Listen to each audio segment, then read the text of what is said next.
How did this baby boom start? Oh my goodness, that's a good question. We don't even know how it started. Well, we all know how it started, but Baby boom. Not necessarily our patients, but our staff. Our family is growing. I know that like me and another nurse both announced the same shift. She had mentioned like quietly like, oh, I'm pregnant. And I was like, I am too. Oh yeah, me too. Whoa, there's 10, 12. and then it was 15. People just kept getting pregnant.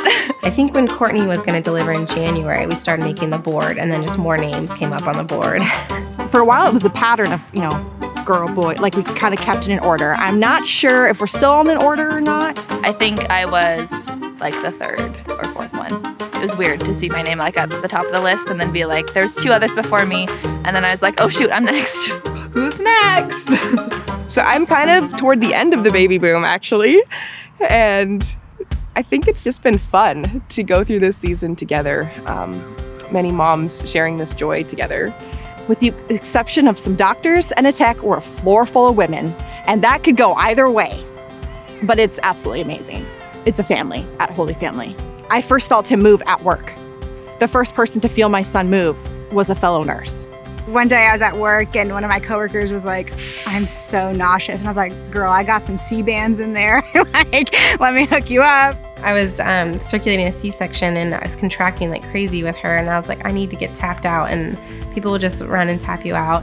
There's a lot of us that are pregnant, but there's also a lot of nurses on our floor that have older kids. It seems like every few weeks someone would post like, hey, I'm going through my baby stuff. Which of the new moms needs like this outfit, or which one of the new moms needs like bottles? There's a space in our break room, a table where they would just like bring stuff, all this baby stuff, and all of us new moms would just eat it up and get lots of things. I was like, I should have this figured out, right? Like if anyone should know, like be able to take home a newborn and be confident, like it should be a baby nurse, right? And then I took him home and I was like, I don't know what I'm doing. I got nothing. Baby Luana was born a day after Wyatt. So I know if I need something, I could, text Vanessa and be like, hey, because we're literally at the exact same place. It's not a rare day when you hear okay, I'll be praying for you, I'm thinking of you, and knowing that your coworkers are praying for you, it makes it delightful to come to work. Pregnancy's rough, but it's better when you have friends. As nurses, we're not super great at taking care of ourselves.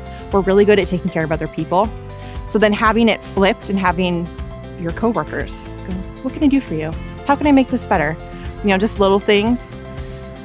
To know that you can talk to somebody who's going through the same thing is huge. As a mom and as a nurse, both, to offer that support to them it's very heartwarming. It just makes me happy.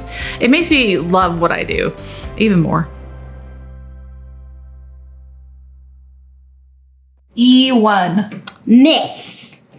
Dan, I have no hits on you. You need to start thinking where the obvious spots would be. We wanted to give a sibling to James, and he'd been asking at this point for years, like, when am I gonna have a brother or a sister? And when we got pregnant with James, it happened right away. So, we're thinking the same thing, like, it's gonna happen right away, and it sure didn't. Infertility and miscarriage is such like this taboo thing that it's not fun to talk about. No one wants to talk about, but at the same time, it's really important to talk about because people experience it. And, at the time, a few years ago, I felt really alone in that journey until reaching out to some coworkers that were feeling the same thing. At first, a couple months goes by, you're like, okay, timing's off. A year goes by. All right, well, maybe I should look into something more. So I reached out to one of the doctors I worked with. 2.5 years goes by. Finally, we met with a reproductive endocrinologist out in the valley. Still didn't work. So at that time, I'm thinking, okay, maybe it is like night shift. Like I'm still working night shift. And another example of how amazing my coworkers are. The day shift nurses kind of got together, looked at their schedule, and they picked up, a night shift here and there for me so that I could work day shift for 6 months. We did seek out a second opinion from another specialist, and he said, basically that your chances of conceiving naturally are about 1%. And at that time is when all of my coworkers were getting pregnant, and that list just grew on our wall, and I wanted nothing more than to be on that list. And so that was really hard sometimes to come to work and see that list, my name not be on it. But again, my coworkers were just, I don't even like calling them coworkers because they're my friends. They're my family. Like, they're just amazing. I mean, they were just so supportive and always checking in. Like, whenever another name would get on the list, someone would text me like, how are you doing? I know this must be really hard for you. There was part of me that when that list first went up, I was like, should we maybe take it down? Is this not right? Is this, because then she has to come in and look at this every day. And I remember we were working in the nursery together, and I actually said, I hope this isn't a weird question, but does the list bother you? And she goes, for a minute it was a little bit hard, but I am genuinely so happy for each and every person on that list that it's totally fine. And I was like, what an amazing person you are. I don't know if I could be like that, honestly, if the roles reversed. And I told her that. I said, I don't know if I could come into work every day surrounded by pregnant people, knowing that all I want to be is pregnant. And so that just shows the amazing person that she is, the amazing nurse that she is.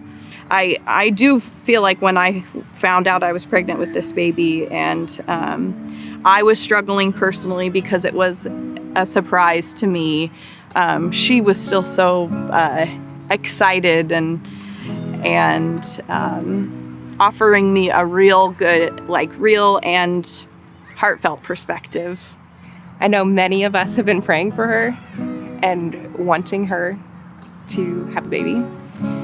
And I think as people got pregnant, as I had my first and then my second, I was expecting my second, she was very gracious to all of us and shared in our joy. But it was hard because I wanted that for her too. I think we all wanted that for her. I think we've come back, and I think Ashley too has come back to just trusting that God has a plan and He knows. But not always understanding, and just having to accept and trust that His way is better. I think I finally did, when I surrendered and kind of left it up to God, I did feel like I got to a place where, like, if this is what our family is supposed to look like, that's okay.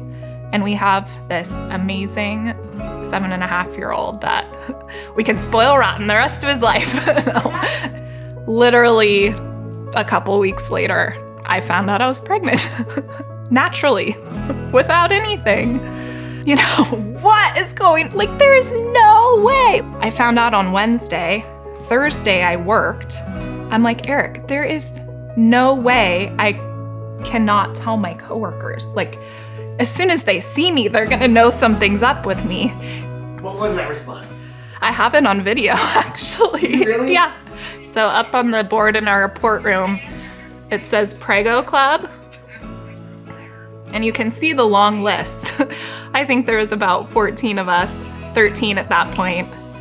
A couple had already had their babies. So Deanna pretended to do this little in-service on it.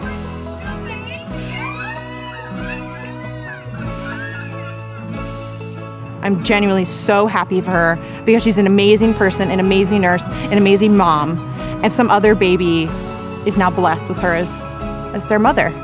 And it's just so cute watching her little bump grow, and it's like, it's your turn. Yes, this is what we've all been waiting for. She's gonna come in and deliver, and all the people at the nurse's station are gonna cheer. God answered, and the whole unit is it's a big party, a big celebration that our friend is expecting a baby. Even though our story is turning out great and there's, a light at the end of this tunnel, I know there's still women out there that are struggling with infertility, that they haven't gotten their positive test or they haven't gotten their happy ending yet. And I don't really know how to feel for them because I want to say I know how they feel, but I really don't, because it's changed for me. My situation has changed. But I just want people who are struggling with infertility to know that they're not alone and to talk about it, like to not have it be this taboo thing, to share your emotions and get support from people, because that was probably the most helpful for me. So there's a cool verse in the Bible that talks about rejoice with those who rejoice and mourn with those who mourn. It's found in the book of Romans. There's something that can be very bonding about walking through both the joys and the sorrows of life together. When you have your family here with you, you can do anything. You can, you know that I had a bad day. I can go down the hall and talk to my friend that knows, that's been there and done that.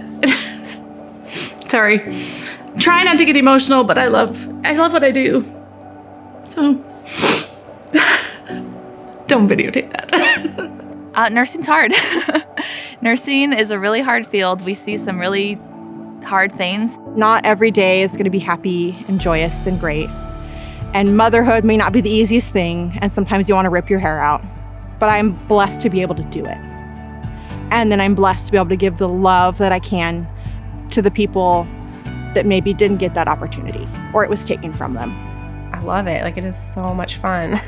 So much fun to help people have babies. And the people there are just awesome. Like, you really have a community of friends. Like, the most solid moms you'll ever meet, ever. You know, we all have our differences. We all come from different backgrounds, but at the end of the day, like, we share these common beliefs and morals and values of family and family-centered care. These aren't just my friends while I'm working on family maternity. These are like my friends for life. Obviously, having a baby is absolutely amazing, but this just makes it that much greater.